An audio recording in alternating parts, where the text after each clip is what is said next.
Amaganataramnasya Sarandyat Chakshunamitamena Tasmai Shigaravana. I was born in the darkness of ignorance, and it was Srila Prabhupada who opened my eyes with the torchlight of knowledge. I offer my very, very respectful obeisances unto him.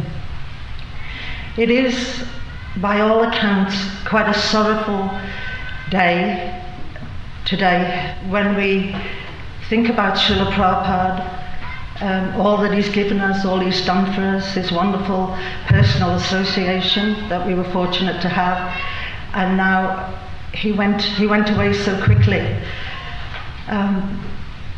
And we do feel some emotion and a terrible sadness, really. But I'm trying to think about how wonderful that he went back to Krishna. And that is the most wonderful thing. He went back to Krishna. And therefore, I think, as one of the speakers said, he hasn't left us. Only his personage, only his personal form left us, but he left all of his instructions. And he told us that I will remain and with my instructions. Now, one of the things today, I noticed that we didn't have a poem. No poem, which is quite unusual. Does anyone remember a Vyasa Puja without a poem? No, not possible. But I have a little one here. So, in an Adelaide storefront in 1973, we heard about your mission to set everybody free.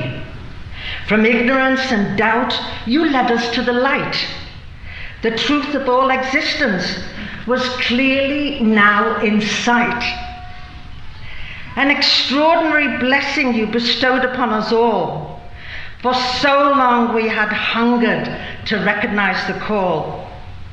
Suddenly the lights went on. The truth was crystal clear. Your message, a gracious gift from God, and we so keen to hear. To say thank you seems inadequate for all the pains you took, all the preaching and the travel and translation of each book. You suffered such austerity which we can ne'er repay, as you gave yourselves completely every moment of each day. We applaud you, Srila Prabhupada, and pray we may find a seat forever in your service, close to your lotus feet. Forever beholden to you, your aspiring servant, Savior of the whole world, Jagat Guru, Srila Prabhupada ki Jai.